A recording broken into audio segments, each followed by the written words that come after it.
So your ESL student wants to become a fluent speaker. You've been teaching him or her for some time, but they don't feel like they're getting there.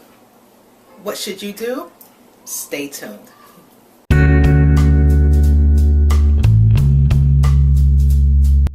Hey everyone, it's Dara. One of the things as ESL teachers that we are faced with is when we have students who come to us and says, "Teacher, I want to speak more fluently." And you start to wonder, what do they mean by this? Is it because they don't have enough time learning English, or they feel like their progression is not going as fast as they would like it to be? What do you do?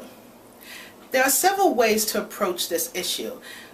Depending on the program that you teach at, it could be a challenge to really get your students to speak fluently. Why is that? Because if the program is only maybe 2 months to 3 months, 6 months to a year, the student may not become a fluent speaker as fast as they would like to be. It also depends on the level of English they are at. A lot of times our students feel stagnated. They may not feel like they are progressing as fast as they would like to be. This can be frustrating for both them and you as a teacher, because you want your students to feel like they're progressing, but maybe they're not. There could be many factors to this. One factor is students may feel that they're not progressing because maybe the community they're living in, most of the people do not speak English. They don't speak English at the home. Maybe they don't have enough time to put into practicing their English speaking skills or listening skills. Or maybe they feel like you as the teacher is not doing enough to help them in their progression.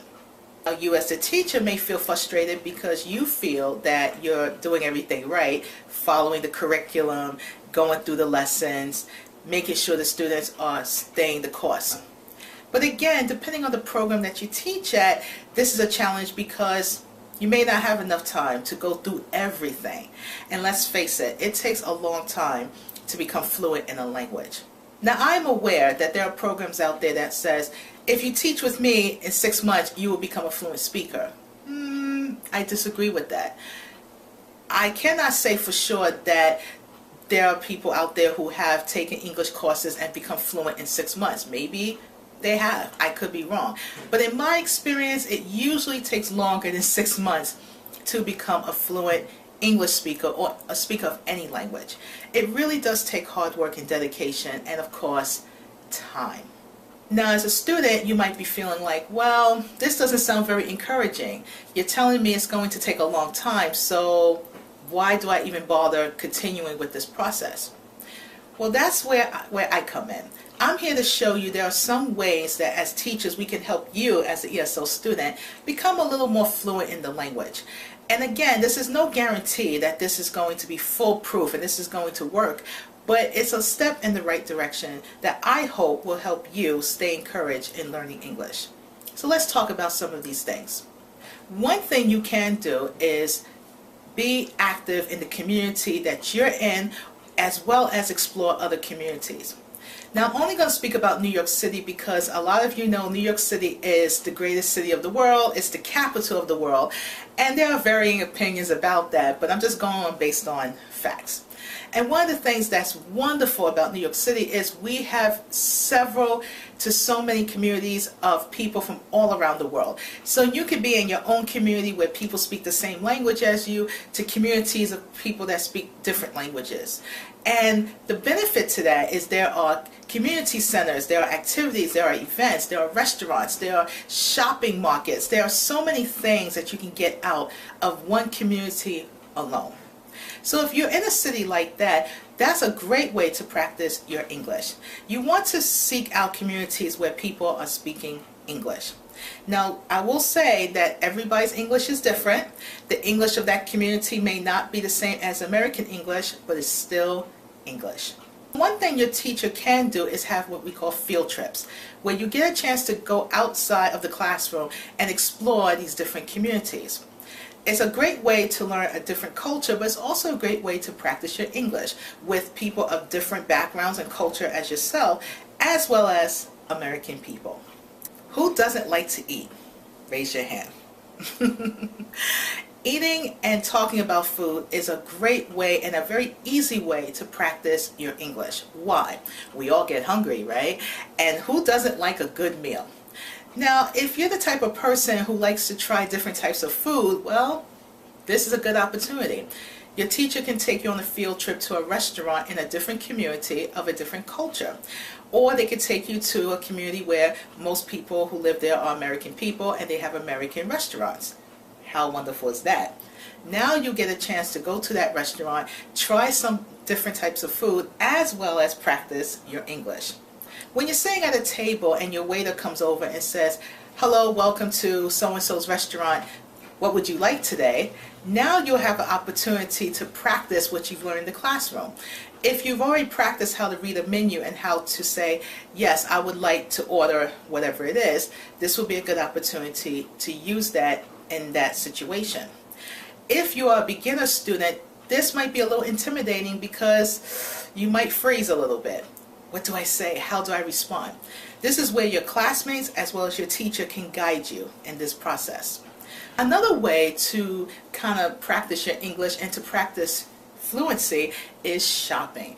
Now, there's different ways to approach this. I'm not suggesting that you have to necessarily buy something to practice your English, but it is a good way to get your shopping on, as I like to say. We have something called window shopping, and in New York City we have lots, and I mean lots of stores and shopping malls that you can go to just window shop. And all that means is you're looking in the window and you're looking at all the things you would like to buy, but it doesn't mean you are actually going to buy it. This is another way you can practice your English. You might go inside that store and a sales clerk comes up to you and says, "Hi, welcome to Macy's. How may I help you?" And if you're not sure what Macy's is a very popular department store here in the United States.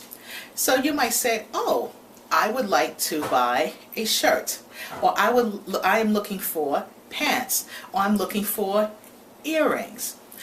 You're practicing the vocabulary you learned in class to talk to the sales clerk. And don't worry if your English is not perfect. A lot of times it's just giving you the opportunity to practice. And as you practice talking to someone who's a native speaker, you're also practicing your listening. You're listening to what the person is saying to you and how they are saying it.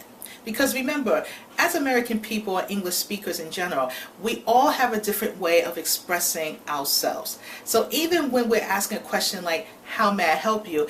we might hear someone say, "Hello, how may I help you?" Or, "How may I help you?" Or, "Welcome to Macy's. How may I help you?"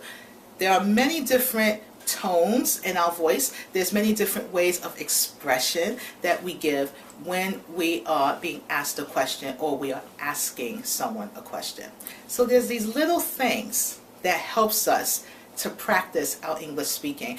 And one way in doing that is by being in an environment that makes us feel comfortable, that's exciting, and that's real life. So field trips are very helpful, and field trips can not just be about shopping or eating. It's also going to museums or certain events. Also maybe talking to local people as you're passing by, saying, "Hello, how are you?" But I will say that be careful with this one. Some cities are very friendly to that, and some cities might be a little, "Why are you talking to me?" As a teacher, one of the bonuses for us is we get to guide our students. We get to help them feel more comfortable in these environments. We can actually prepare them for that before they actually go out there and practice their English. Another way that can help you is through media. Television, radio, music, magazines, reading, as well as social media. And through reading is also helpful too, because if you read something in English and you can talk about it to maybe your native speaker friend or to your fellow classmate, it's also a way to practice your English. Fluency takes time. It doesn't have to take a long time, but it does take time. And there's really no way of telling a person that in 6 months to a year you will become fluent. It just depends on how hard of a worker you are. How much do you want to practice this language? And the more practice you can get in speaking English, the more fluent you will become. And the more fun you will have in the process. So I hope these tips have helped you today in helping your students become more fluent in English, and I hope it's helped you as an ESL student, give you some ideas in how you can be more fluent in speaking English. The best advice I can give is participation. The more you practice and the more you participate inside the ESL classroom and outside the ESL classroom, the more fluent you will become. But most importantly, pace yourself. Thank you for watching. I really appreciate it, and I'll see you in the next video.